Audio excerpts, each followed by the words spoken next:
नमस्कार, आप देख रहे हैं अपना यूट्यूब चैनल दी आर डी एक्सप्रेस। इस वीडियो में हम लोग रेलवे ग्रुप डी एग्ज़ाम 2025 की तैयारी के लिए जीके जीएस के बहुत ही महत्वपूर्ण प्रीवियस ईयर के प्रश्नों को देखने वाले हैं। देखिए, यह अपने सीरीज का 8वां वीडियो है जिसमें हम लोग महत्वपूर्ण प्रश्नों को देखेंगे। काफ़ी महत्वपूर्ण प्रश्न हैं, ऐसे प्रश्न हैं जो आपको एग्ज़ाम में कभी न कभी पूछे गए हैं और आने वाले एग्ज़ाम में भी पूछने की बहुत अधिक संभावना है। तो ऐसे ही प्रश्न को देखने के लिए आप चैनल को सब्सक्राइब कर लीजिए और चैनल से जुड़ जाइए ताकि कोई भी क्लास आपका मिस ना हो।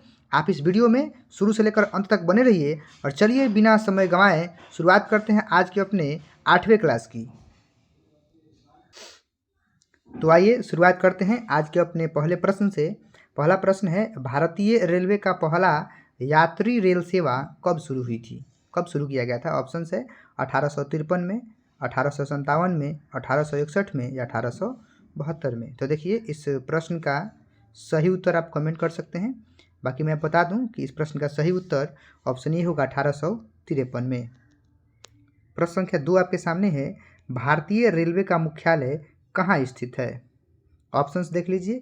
एक ए नंबर है मुंबई, बी है नई दिल्ली, सी है कोलकाता, डी है चेन्नई। तो देखिए, भारतीय रेलवे का जो मुख्यालय है वो कहाँ है? नई दिल्ली में है। करेक्ट आंसर, सही आंसर ऑप्शन बी होगा। आगे बढ़ते हैं प्रश्न संख्या 3 के साथ। किस शासक ने सत्यमेव जयते को भारत के राष्ट्रीय प्रतीक में शामिल किया?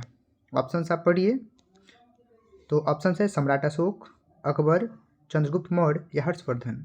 तो प्रश्न संख्या 3 का सही उत्तर ऑप्शन ही होगा, सम्राट अशोक ने ही सत्यमेव जयते को भारत के राष्ट्रीय प्रतीक में शामिल किया था। प्रश्न संख्या 4 है, भारत में हरित क्रांति के जनक किसे कहा जाता है?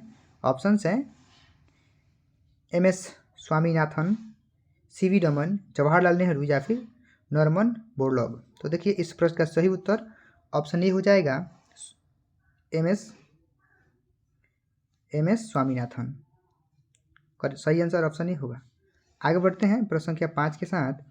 कह रहे कि भारतीय संविधान का कौन सा अनुच्छेद समानता के अधिकार को परिभाषित करता है? देखिए, समानता का अधिकार किस अनुच्छेद में है? समानता का अधिकार ये हमें बताना है। तो बात करें समानता के अधिकार की, तो अपने संविधान के अनुच्छेद 14 से 18 में है। सही आंसर ऑप्शन ए हो जाएगा प्रश्न संख्या 5 का। आगे बढ़ते हैं प्रश्न संख्या 6 का। भारत में सबसे लंबी प्लेटफॉर्म कहाँ स्थित है? गोरखपुर, प्रयागराज, खड़गपुर या हावड़ा। तो सबसे लंबी जो प्लेटफॉर्म है भारत में वो कहाँ स्थित है? गोरखपुर में स्थित है। सही आंसर ऑप्शन ए हो जाएगा। आगे है 7 नंबर कि भारतीय रेलवे में सबसे तेज ट्रेन कौन सा है? हम लोग के देश में सबसे तेज चलने वाली ट्रेन का नाम पूछा जा रहा है। वंदे भारत एक्सप्रेस, राजधानी एक्सप्रेस, शताब्दी एक्सप्रेस या गतिमान एक्सप्रेस। तो इस प्रश्न का सही उत्तर वंदे भारत एक्सप्रेस हो जाएगा। आगे बढ़ते हैं प्रश्न संख्या 8 है, भारतीय रेलवे का सबसे बड़ा जंक्शन कौन सा है? ऑप्शंस आपके सामने है, मथुरा जंक्शन, मुगल सराय जंक्शन जिनका नाम अभी पंडित दीनदयाल उपाध्याय जंक्शन रख दिया गया है, हावड़ा जंक्शन या फिर दिल्ली जंक्शन। तो अपने भारत में सबसे बड़ा रेलवे जंक्शन कौन सा है? मुगल सराय जंक्शन, जिसको हम लोग पंडित दीनदयाल उपाध्याय जंक्शन के नाम से जान रहे हैं। प्रश्न संख्या 8 का सही उत्तर ऑप्शन बी हो जाएगा। प्रश्न संख्या 9 है कि भारत में पहला कागजी मुद्रा नोट किस वर्ष जारी किया गया था? 1806 में, 1861 में, 1947 में या फिर 1950 में। तो प्रश्न संख्या 9 है और सही उत्तर ऑप्शन बी होगा 1861 में। प्रश्न संख्या 10 है, विधायिका का तीसरा सदन किसे कहा जाता है? पंचायत को, राज्यसभा को, लोकसभा को या फिर प्रेस को। तो बात करें विधायिका के तीसरे सदन की, तो इस प्रश्न का सही उत्तर ऑप्शन डी होगा, प्रेस को कहा जाता है। तीसरा स्तंभ है मीडिया।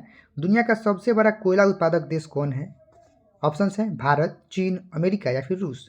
तो बात करें पूरे विश्व में सबसे ज़्यादा कोयला उत्पादन करने वाले देश का, तो क्या होगा? चीन होगा। प्रश्न संख्या 11 का सही उत्तर ऑप्शन बी होगा, चीन। आगे बढ़ते हैं प्रश्न संख्या 12 के साथ। किस भारतीय स्वतंत्रता सेनानी को देश बंधु के नाम से जाना जाता है? देश बंधु, एक होता है दीन बंधु, एक होता है देश बंधु। बाल गंगाधर तिलक, चित्तरंजन दास, भगत सिंह या लाला लाजपत राय। तो इस प्रश्न का सही उत्तर ऑप्शन बी होगा, चित्तरंजन दास। आगे चलते हैं प्रश्न संख्या 13 के साथ। भारतीय रेलवे का कौन सा जोन सबसे बड़ा है? भारतीय रेलवे को कुल 18 जोन में बांटा गया है। उसी 18 जोन में से पूछ रहा है कि सबसे बड़ा जोन कौन सा है, उत्तर रेलवे, दक्षिण रेलवे, पूर्व रेलवे या पश्चिम रेलवे। तो प्रश्न संख्या 13 है और सही उत्तर ऑप्शन ए हो जाएगा। उत्तर रेलवे जो है वो सबसे बड़ा जोन है। आगे चलते हैं प्रश्न संख्या 14 है। किस वर्ष भारतीय रेलवे का राष्ट्रीयकरण किया गया था? 1947 में, 1951 में, 1956 में या फिर 1962 में। तो प्रश्न संख्या 14 का सही उत्तर ऑप्शन बी होगा 1951 में। प्रश्न संख्या 15 है। भारतीय रेलवे की पहली इलेक्ट्रिक ट्रेन कौन सी थी? हमारे देश की सबसे इलेक्ट्रिक ट्रेन जो कि बिजली से चलने, पहले कोयले पर चलता था ना, अब बिजली पर चलने वाली सबसे पहली ट्रेन कौन सी थी? दक्कन क्वीन, वंदे भारत, पटरानी एक्सप्रेस या फिर CAST लोकल, CST लोकल। तो देखिए प्रश्न संख्या 15 का सही उत्तर होगा Deccan queen. Correct answer option A होगा। आगे 16 नंबर है कि भारत में किस गुफा को चित्रकला की गुफा के रूप में भी जाना जाता है? चित्रकला की गुफा के रूप में किस गुफा को जाना जाता है, यह प्रश्न हमसे पूछा जा रहा है। एलोरा गुफा, अजंता गुफा, एलिफेंटा गुफा या फिर बादामी गुफा। तो प्रश्न संख्या 16 है और सही उत्तर ऑप्शन बी होगा। अजंता की गुफाओं को हम लोग चित्रकला की गुफा के नाम से जानते हैं। प्रश्न संख्या 17 है। कौन सा शासक दीवान ए आरिज से संबंधित था? तो ऑप्शंस आपके सामने हैं। अकबर, इल्तुतमिश, अलाउद्दीन खिलजी या बलबन। तो प्रश्न संख्या 17 है, सही उत्तर ऑप्शन डी होगा बलबन। आगे चलते हैं प्रश्न संख्या 18। शेर शाह सूरी का असली नाम क्या था? ऑप्शंस आपके सामने हैं। फारूक शाह, फतेह खान, हेमू विक्रमादित्य या बख्तियार खिलजी। तो प्रश्न संख्या 18 का सही उत्तर ऑप्शन बी होगा Fateh Khan. Correct answer option B होगा। प्रश्न संख्या 19 है कि भारत में बौद्ध धर्म का प्रचार किस सम्राट ने किया? बहुत अच्छा प्रश्न है। चंद्रगुप्त मौर्य, बिंबिसार, अशोक या हर्षवर्धन। तो भारत में बौद्ध धर्म का प्रचार प्रसार किसने किया था? अशोक ने किया था और अपने बेटे बेटियों को बाहर भेजा था, विदेशों में भी प्रचार प्रसार करने के लिए। प्रश्न संख्या 20 है। किस राज्य को भारत का धान का कटोरा कहा जाता है? ऑप्शंस हैं। पंजाब को, आंध्र प्रदेश को, छत्तीसगढ़ को या तमिलनाडु को। तो प्रश्न संख्या 20 है, सही उत्तर छत्तीसगढ़ हो जाएगा। ऑप्शन सी करेक्ट होगा। 21 नंबर प्रश्न है। भारतीय रेल में कुल कितने जोन हैं? देखिए प्रश्न आ भी गया। 16, 17, 18, 19 तभी बताए थे। पहले 17 था लेकिन अब 18 हो गया है। करेक्ट आंसर ऑप्शन सी हो जाएगा। प्रश्न संख्या 19 के बाद चलते हैं, 21 के बाद चलते हैं हम लोग 22 के साथ। करें कि वित्त आयोग का गठन कितने वर्षों के अंतराल पर किया जाता है? 5 साल, 6 साल, 10 साल या 15 साल। तो बहुत सरल उत्तर है, 5 वर्षों के अंतराल पर वित्त आयोग का गठन किया जाता है। सही उत्तर ऑप्शन ए हो जाएगा। प्रश्न 23 है कि भारत का सबसे ऊंचा जलप्रपात कौन सा है? जोग जलप्रपात, दूध सागर जलप्रपात, कंचनजंगा जलप्रपात या शिव समुद्रम जलप्रपात। तो बात करें भारत के सबसे ऊंचे जलप्रपात की तो हो जाएगा जोग जलप्रपात, जिसका नाम गरसोप्पा भी है। तो इस प्रश्न का सही उत्तर ऑप्शन ए हो जाएगा। आगे चल रहे हैं 24 नंबर। किस भारतीय वैज्ञानिक ने जीवाणु सिद्धांत की खोज की? ऑप्शंस आपके सामने हैं। जेसी बोस, HC खुराना, RN टैगोर या फिर RN चक्रवर्ती। तो प्रश्न संख्या 24 है, सही उत्तर जेसी बोस हो जाएगा, जगदीश चंद्र बोस। किस भारतीय शहर को सिलिकॉन वैली ऑफ इंडिया कहा जाता है? सिलिकॉन वैली ऑफ इंडिया किसे कहा जाता है? ऑप्शंस आपके सामने है। पुणे, बेंगलुरु, हैदराबाद या फिर मुंबई। तो silicon valley of India Bengaluru कहा जाता है। तो सही उत्तर 25 का ऑप्शन बी हो जाएगा। आगे बढ़ते हैं प्रश्न संख्या 26 के साथ। भारत में सबसे पहली जनगणना किस वर्ष हुई थी? ऑप्शन से 1857, 1872, 1881 या फिर 1901। तो प्रश्न संख्या 26 का सही उत्तर 1872 होगा। ऑप्शन बी सही हो जाएगा। आगे चलते हैं प्रश्न संख्या 27 के साथ। कह रहा है कि शून्य का आविष्कार किसने किया? तो बहुत अच्छा प्रश्न है और ऑप्शन आपके सामने है। सही आंसर ऑप्शन ए होगा आर्यभट्ट जी।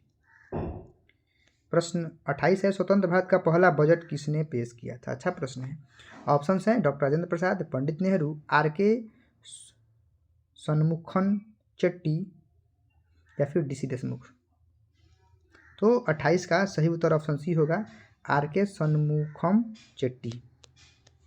29 नंबर है, भारत में राष्ट्रीय पंचायती राज दिवस कब मनाया जाता है? मैं थोड़ा जूम इन करता हूँ, आप देख लीजिए। भारत में राष्ट्रीय पंचायती राज दिवस कब मनाया जाता है? ऑप्शन हैं 24 अप्रैल, 15 अगस्त, 26 जनवरी या फिर 1 अक्टूबर। तो प्रश्न संख्या 29 का सही आंसर ऑप्शन ए होगा 24 अप्रैल। आगे चलते हैं। अंतिम प्रश्न आज के लिए, भारत में सबसे पहले कौन सा राष्ट्रीय उद्यान विकसित हुआ था? आपको आंसर दिख भी गया होगा, जिम कॉर्बेट राष्ट्रीय उद्यान। थोड़ा कमेंट कर दीजिए कि यह जिम कॉर्बेट राष्ट्रीय उद्यान जो है ऑप्शन सी नंबर में, वह किस राज्य में स्थित है। चलिए इस वीडियो में हम लोग आज के इस वीडियो में 30 महत्वपूर्ण प्रीवियस ईयर के जीके जीएस के प्रश्नों कर चुके हैं। अगली वीडियो में आगे मिलेंगे अगले टॉपिक के साथ। तब तक के लिए एक ही मंत्र है, आप पढ़ते रहिए, आगे बढ़ते रहिए। आपको ढेर सारी शुभकामनाएं।